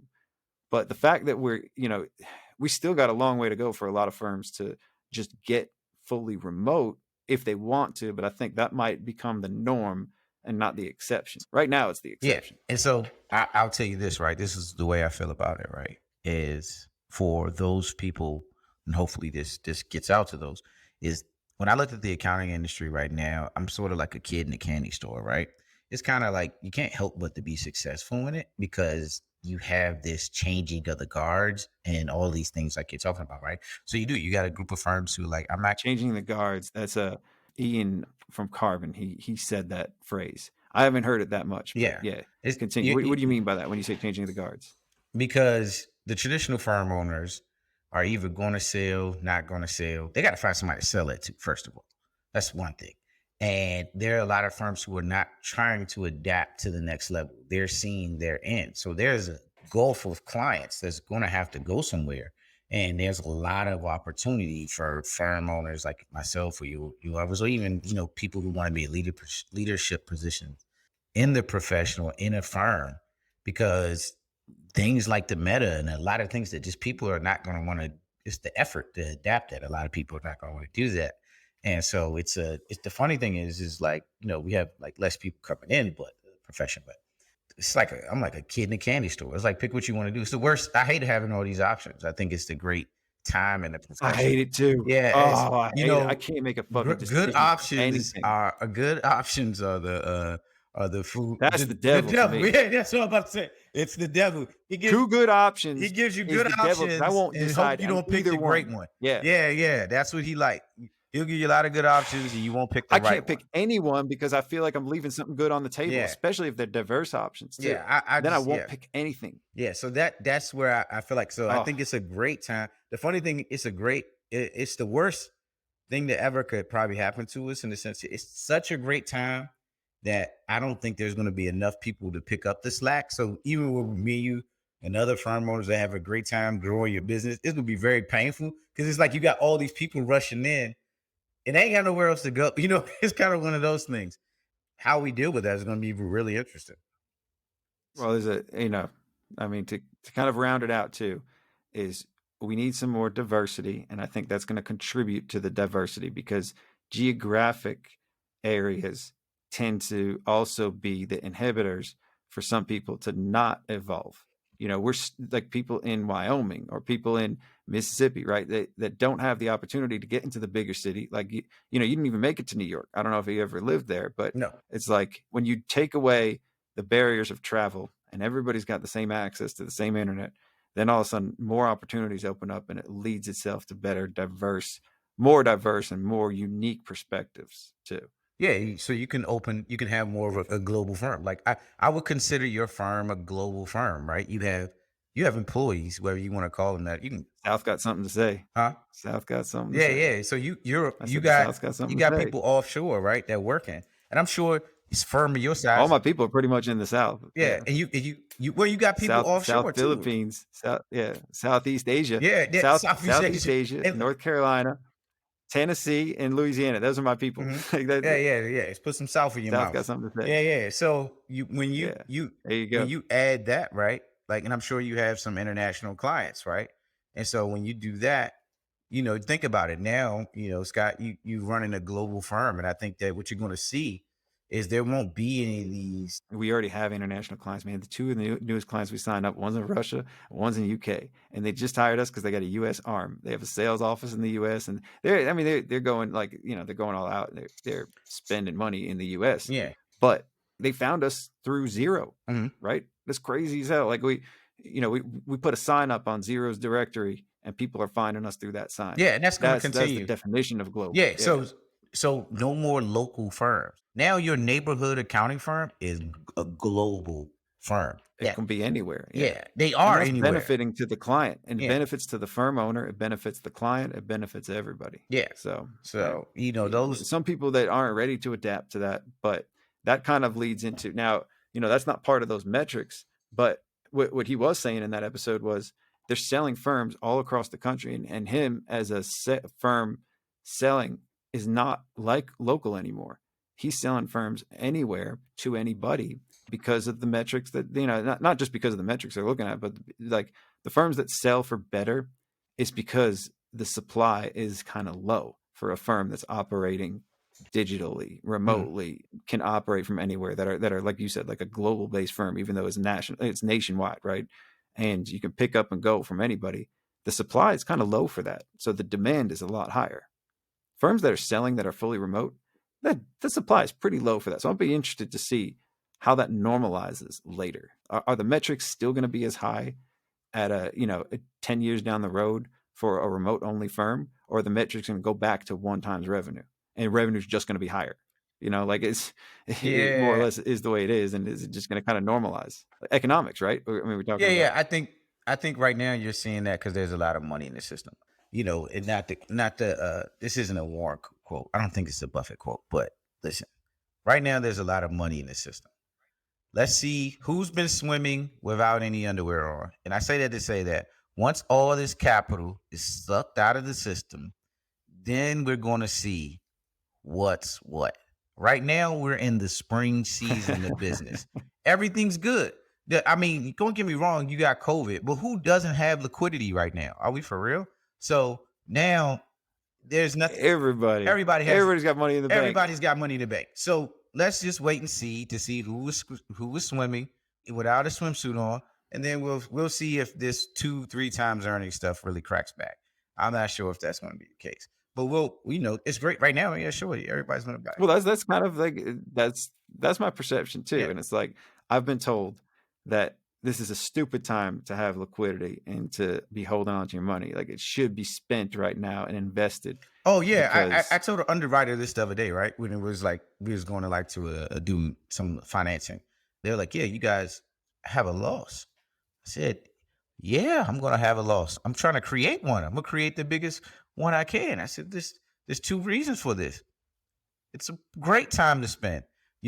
Some firms, some places have lost good talent, and you should go get that talent as it's falling off somebody else's. Some people had to let off some really good people. They probably won't want to. You should go pick that up and pay the dollar you need to get that. So, even if your revenues fall because of clients and COVID, you should go do that. And even if you have a bad year, if it was me, my client was like, "Hey, Jeff, we're going to have a bad year." And I would say, "Hey, well, how does 2020 look?" And they're like, 2022 look. And they're like, "Oh, we think that's fine, but this year, bad year. Great. Make this year worse. Do whatever you need to do. Push all your expenses back into 2021. We're going to do like everybody else does. We're going to blame it on COVID, and we'll keep moving. And someone that asks, you blame it on COVID and keep on. That's how you do it on Wall Street. It's the same way. Oh, yeah, COVID. Interesting. COVID affected this. And, COVID affected this and keep on going. Let's go. Let's worry about 2022. It's a blip of a year. It's a blip of a year. That's why I had to let 2 people go because of COVID. And no one, yes, because guess what? That's everybody's excuse. And there's no way you can, you can't argue with it. Yes, I'm taking it. I'm taking the COVID. You can't. I'm taking the COVID card for 100, Alex. That's it. Got a loss. We lost 20 grand. There you go. That's an interesting card. That's wide open. Yeah. I'm gonna play the COVID card. Man, if you go on Wall Street, like it's so crazy. Like when we're on Main Street of small business and like versus with a publicly traded company, you're gonna say, yes, that's exactly what it said. Yeah, well, COVID. That's what you're gonna. And the answer is you could do that, but my job is to be a strategist. My job is to not always to make profit. Some days it is, most of the time it is, but sometimes it's what am I setting us up for in the future. And if I know my clients, man, it's so crazy. I'm just like you in so many ways. Like if I'm setting us up, I'm taking it this year. Let's make 2022 a really, really, really good year. They got carry back losses and carry forwards for a reason. So we'll get what we need. Shit. And we'll worry about that later. But let's put this in the COVID year. And then we got to go back to the bank in 2022. Yeah, we'll have a great year. And we'll say, hey, yeah, COVID got us, but you're creating a story in those financials. So you want to be careful about the absolutisms or the True. The way when you say I'm this type of person or I am this way, right? I don't know what that what type of phrase that is, but that's looking at it binary and say I don't care about profits. You got to be careful because I would say that, and like I said, my run up from 2016 to now, I used to say I didn't care about it because I cared about something else. Then you know what? Right now that I feel like we don't have as much to work on, I'm trying to flex. Like I've been at the gym since 2016. I've been working on everything. I'm working on the beach body. Now I'm trying to take my shirt off and flex, not literally, but figuratively. Like I'm trying to show profits now. I'm trying to show like all this work that I did and everything that I changed. I've changed so much, right? And now I care about profit. Now I care about cash to owner. And no question, right? And I was being absolute, but I shouldn't have been. For 2021, under the environment that I am, I think it's a good point of a CFO to strategize around what has happened in the pandemic and then what you're doing for the future. And some of us may have an opportunity to boomerang our businesses further if you manage what you did in the pandemic. And what I'm really saying is, Scott, is you have to Well, here we go. you have to That's manage the pandemic. It can't just that's happen. so true. So check this out. All right. So 2020 on paper, I showed a loss on my tax return. That's my cash to owner. But if you count PPP and other things, that was like 200. Made over 200,000. But on paper, it looked really bad. 2021, almost the same thing, except now it's at like 300 or 400, right? Because I actually did make some money this year after making some legit changes. But now I have a team of CPAs. It's a different makeup. We're at a different place. Like managing through the pandemic, I feel like it was hard as hell for me. It was 2021 was one of my hardest years ever. Just trying to adjust my mindset on things and adjust the way I think about money, the way I think about the firm, the way I think about everything. Because when you strip it down, I feel like I burned everything down. We had a physical office sold. Everything is different now, right? It burned it to the ground just to build it back up. But at the same time, like, there's still a foundation there. And I've done that before too. Reshape the way I looked at all of it. Yeah. I don't know what kind of point I was trying to make, because I went through like how much money I was making and how much I'm not making. And then at the same time, like the physical change of the firm and then the mental change too. So it's like you take all of those things and mix them together, and that's a recipe for COVID changes. Hopefully now 2022 is going to be a good year for me mentally, and I'm like you. I really don't care as much about the money. I talk about it, and I have to talk about it because I'm half Jewish. Like that's part of me. Like that's going to be the death of me. It's going to be the death of me too. Like that, it's always been about money with me. As much as I try to rebel against it and say I don't care about it, it's fucking always about money. So I gotta bring it back and be realistic too. Like that's just in my blood. That's what drives most of the hate toward me too. Like there's a lot of anti-Semitics out there. People don't say that they are, but they are. And I can see that because half of me is the same way. And so half of me is anti-Semitic. Like that's what I'm trying to say there. I guess I'm trying to bring it all back. And by the way, this is probably going to be 2 episodes because we talk about a lot of good shit here, but I don't think anybody's going to listen for one episode more than an hour. I want them to listen to the whole thing too. Hey, you mix and master. I want them to get to the end. Yeah. You mix and master. Trust me. I spend maybe 5 hours or 6 hours every week just editing. Mm-hmm. It's crazy. You might not be able to tell if you're listening to the episodes, but shit, you would be able to tell if you saw the before and after. Mm-hmm. It's like I want the waves to dry up, and I want to make sure that the swim trunks are still on this episode too. Yeah. Like exactly. No, I got swimming with no. What would you call it? What did you call it? We're gonna see who's been swimming with no undies on. Yep. We're gonna swim. Yep. Yeah, we're gonna see. We're gonna see who's been swimming with no undies on. Have you been swimming with your undies on? All right. So are you going to look back on 2020 and 2021 with pride? Yes. I'm going to tell you who was swimming. Hey, let's use ratios since we're talking KPIs. Pre-pandemic, if you had a 1-to-1 current or quick ratio, you would probably swim with no underwear on. That was it. And the pandemic pulled them right. The tide came and got you. That was the pandemic. Yep. Yeah. And came. Yep. Okay. And there you go. Right. And so now everybody's gonna, we'll see again because the liquidity's got to get sucked out of the system. Probably inflation will do it, but take that liquidity out, and higher wages will take some of that liquidity out, and debt servicing that will do it, and we'll see. Yeah. So no, I was never swimming without it, right? Just making a lot of calculated moves, and like you said, also planning for we're gonna take the brakes off the horse a little bit when it goes. So I don't feel like I made any calculated moves. Mm-hmm. I feel like my moves look like they were calculated. Look, in hindsight is last year, mm-hmm. right? I mean, I'm not going to be able to say that in like a week. Mm-hmm. I won't be able to say hindsight's last year, but hindsight is 2020 because all the moves I made, it was like they were aligned. Mm-hmm. They weren't calculated. They were aligned with my team, with my family, with, my values. Mm-hmm. So they look calculated because at the end result, if you're aligning your decisions with your values and with the people that are around you, then I feel like ultimately things always work out. Yeah. If you have this solo view of things where it's about me, then your decisions are going to backfire you 100% of the time, I think. Yeah, no question. Right, that goes into that team, right? It's still a team. I've seen people, I've seen people fuck their shit up during COVID because it was always about them. How much money is the government going to give me? How much money am I entitled to for this or that? And then they weren't doing anything about it as far as, to to build a better business or to build a better person. Yeah. It was just, And in one door, out the other. And it sounds like, not to flip the host or interviewee on you, but it sounds like you did a lot of work yourself 2021, like just mentally, right? Like, Oh, hell yeah. Like, that breakthrough. And that's awesome. Yeah. And I think if you were, that's the signs of a very wise person, because I think when you're in these lockdowns or these COVID restrictions, 2021, you got to stay in your house. You had kind of two choices: give into all the vices or find out how you can be a better, stronger person.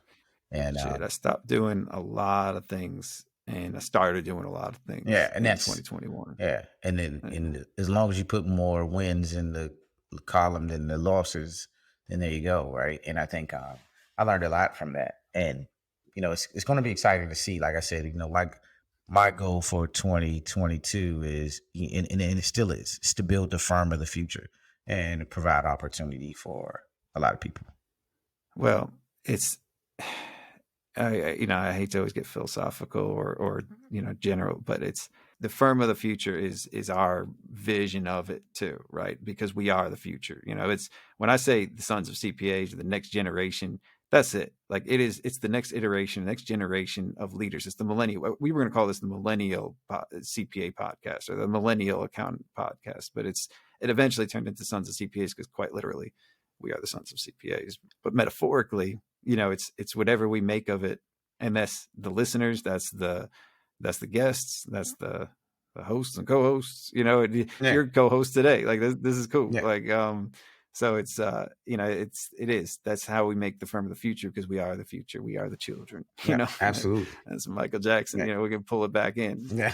What are your thoughts on the Weeknd and Kanye and Lil Baby, Hurricane?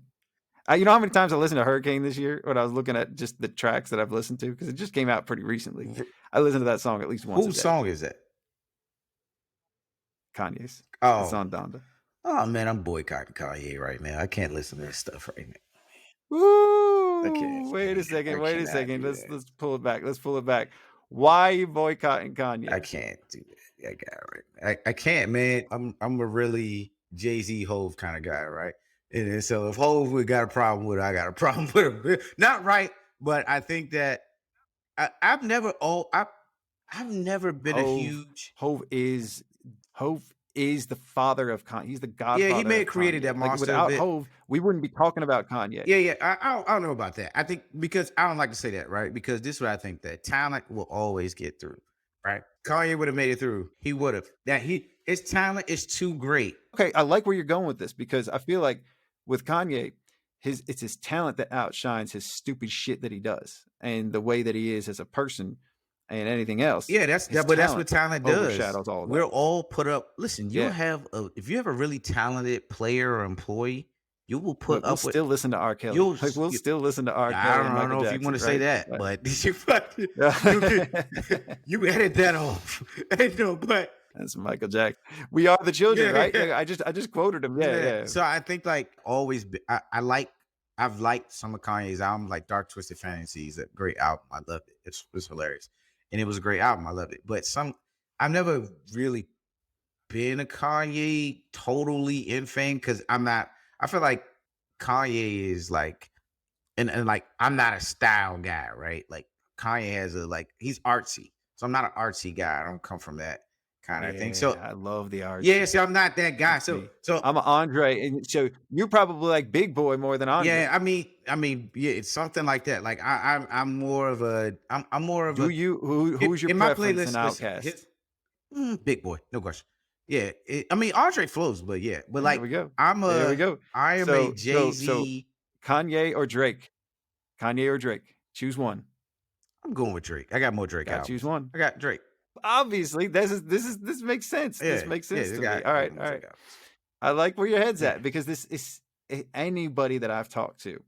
If there's a conversation like that, you almost know where their taste aligns based on who they choose in those types of questions, right? And there's nothing wrong with either choice. You just know who Drake is a fucking incredible artist. I've wanted to like Drake more than I do, but I don't. And that's and I respect him as an artist. I think he's talented. Everything that he does is good, I think, respectively. But I can't get behind it. I don't like it as much as I like the artistic abilities of Kanye as a artist, right? Like, and that's the reason that artistic ability and artist are the same word. And I think Kanye definitely is an artist. But this is what Drake can get frustrating because Drake is always trying to include everybody into his albums and stuff. So he makes music for different ears. Like if he just stuck to one ear, sometimes I just want to like a popping Drake album, whereas sure. I think he makes an all around album, so it's always a good album. But sometimes I'm like, man, this is my ear. Then he may switch to something. I'm like, come on, Drake, man, stay on track 6. But I feel you. I'm not a huge Drake to me, he's a very he morphs into other things, and he wants to be hard. Then he comes out with Scorpion, right? And he wants to do certain things. Yeah. So he does it. He wants to be more R&B. Like when he came out with that thing where he's like, Drake is too hard, Drake is too R&B, Drake is too this, Drake is too that. Fuck everybody. Like I'm everything. Like I like that about him. He can be a lot of different things. I mean, he loves it. He's still not my. I feel like I'm old when I say, listen, Jay-Z's still my favorite rapper, right? And how about Nas? Jay-Z or Nas? Jay-Z. I'm going with Jay-Z. Are you crazy? Yeah, no. No. I'm a Jay-Z over Nas. I've always been a Jay-Z over Nas growing up. Nas what's just funny? Came out with a new album. I wasn't. I was like J. Cole. I was riding with Tupac. I was like, forget Jay-Z. Hell yeah. I eventually came to my senses. So to bring this, well, that's because Jay-Z evolved. Yeah. So Jay-Z was able to evolve, to bring this up, and he lived long enough to evolve. True. And so Tupac would have evolved. No question. I think he was evolving just a different way, right? And to bring this full circle, right? Yeah. Here's my pantheon of business people I would love to meet, right? Let's give you this one. So it's Warren Buffett, Charlie Munger, Jay-Z, the Rap-A-Lot Records CEO, James Prince, and T.I. Shout out to T.I. Yeah. Shout out to T.I. I like that you included him too. Yeah. That's cool. I'm going with T.I., King of the South. Okay. See, I personally, I believe Andre came before T.I., but Andre is not a businessman. Andre is an artist. T.I. wouldn't argue with that. So Andre is an artist true and true because no. I'm not saying anybody's better than. I said this to you before, Scott. Andre quit to be an actor. He quit this shit. Like he didn't care as much about the money. He wanted to be an actor. Yeah, no. I listened to a podcast one time. They had a very good point about, and we'll relate this to business and artistry at the same time. And I think I mentioned this to you one time. Is of that partnership of Andre, he's like, to be a really good partnership, you need two things. You need the talent and you need the superstar. And in OutKast, 3000 is the talent and Big Boy is the star. Yeah. And if you could get that in an accounting firm, you're in. You're good. You can run a 2-person firm and you kill it. Stay right there. Don't have a move. You got it. You got to win it for him. Shout out to Nayo. I think we putting this in writing now. Yeah. Jeff and Nayo gonna work together. Nayo's a superstar. Yeah, she's a superstar. She's a superstar. Yeah. Nayo's a superstar. Yeah, and as much as Jeff doesn't like Andre, Jeff's Andre. Yeah, our talent, man. Jeff is 3K. Yeah, I see it. Yeah, but you need that. Like that's what you need. But once again, right, depending on what firm you are you running a practice, you running a doctor's office, or you trying to run a hospital? But even when I look at rap and all that and my music, I look at it from a business standpoint, like what's happening, right? Because a lot of the music, I think, in more hip hop more than anything, is generated by the business dealers. Who are you associated with is going to kind of affect your production, your music. Stuff like that. What about Future, Young Thug, and slime culture, like the new Atlanta scene now, like this whole collective. Yeah, I think Atlanta has always been there because that's a business too. Yeah, right. Yeah. Who are you associated with? Who are your producers? Yeah, man. When I first started, all I wanted, if I'd have had one, I used to dream of the day, like if I could have just one rap star client of like is my client, that would have been the coolest thing ever. So we got a guest coming up, Tate Henshaw. Uh-huh. He's an accountant for entertainers, and athletes. Okay, he's in Atlanta. Okay, but most of his clients are like country singers and that. But he's got some rappers, and he's had some, and we actually I talked to him about this too. All right, but we talked about writing off chains and different things like that as a business expense. So it's funny that we talked about it today. Another I'm gonna listen to that one. But see, that's a niche though. If you're going to be a generalist, you're not going to get the best rapper or the best. You might get one as your client, but that's because you have a different draw. So I don't know. I don't know where I want to go with that, but it's like I feel like you should have all of them. Or none of or them. none. Right? I'll tell you, you'll get that one, and you're going to want to get rid of them sooner or later. Exactly. Yeah. Even as a firm owner, I think me and you probably both have suffered from this. It's like sometimes you get the wrong business in your client. It's a revenue paying client, right? But it's the wrong one. It's like I think my biggest thing sometimes I'm the leader, and I tell my firm, like, unfortunately, we'll live and die by the decisions I make sometimes. And getting the wrong client, especially when you're a niche business or niche, depending on I'm not sure about the way you want to say it. I struggle with that. That's how I say vertical now, because I don't like how people say it. I always want to correct them, but really, there's no fucking right way to say it. Yeah, like, so niche or niche. Yeah, like just keeping that wrong client out of your business is really important. Oh yeah. Maybe we should end on that note. Is picking the right clients to make your business as successful and profitable for the future. So your clients now, look at that client base and look at your clients that are the problem clients and really work on filtering them out. Work on your pricing, work on all of these things, because these are fundamentals, right?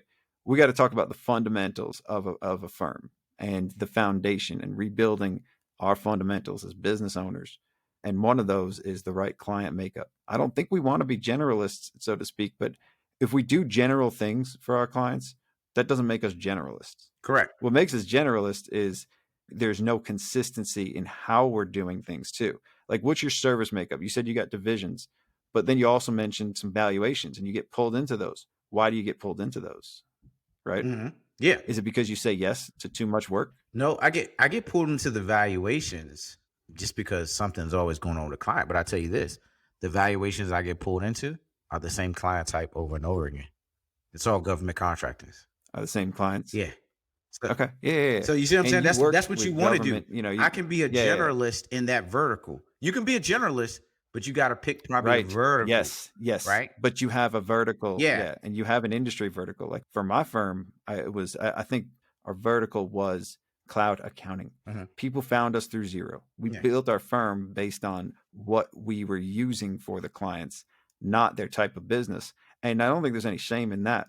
But right now I'm trying to get a little bit deeper and then use the tools for a specific industry. And our client base is diverse. Yeah. I am not too proud of where I think they're all paying us the right amount. They're all profitable, but that's because we're using the same systems and the same tools with all of them. We're not really going deep and helping them run their business because they're so diverse. Yep. And I want to get there. And that's like my next mission for the next, 3-4 years is to eventually be having this conversation to say we're using the same tools for everybody in like psychiatrists, something professional services. I think we're going to stick with that one for now, but yeah. So cause you've said this before, like government contracts, and that's kind of how you're working and how you're growing. And I feel like that and understand that ultimately because your experience at KPMG too. Yeah. It's not exactly, I don't know if you're working with any prisons, but you probably could. Yeah. We want to, but we were working in the federal government practice. So there are just things about working for a federal government contractor. Some things, right? So I'll get into the industry verticals, but that's interesting to me. So I like where your head's at too, because you can do a lot of these other things with a certain type of client because it's over and over again and you're seeing what works and what doesn't. And so there's different ways to make a vertical work and to make different service lines and to be a good generalist, right? There's a great general hospital and it's a TV show, but you know what I mean? Like you can be a great general hospital, but you've got to still act and be like a hospital. You can't act like a surgeon or a private practitioner's office and still call yourself a hospital, or vice versa. Yeah. So no, you got to know what game you're playing and then play it well. There you go. But when you talk about the verticals, right, I think what you do, the way I look at it is you build the verticals around the industry, right? And then we'll become a generalist firm. And then what you do is you hire specialists of those verticals. And now you're cooking. Mm-hmm. So that valuation specialist, we build the platform and then we hire the specialists to come in and There you go. So, Jeff, thank you for coming on. I appreciate it. I'm going to have you back on one day. I like where we went with this. Yeah, so, nah, Jeff, it was good. Hey, thank you, Jeff. hey, there you go. Thanks for coming on. Cool. Appreciate you being one of the honorary sons of CPAs today. Hey, man, I appreciate it. Even though your father's not a CPA. He's a carpet cleaner. So, carpet professional. No. A carpet professional. I did not make this.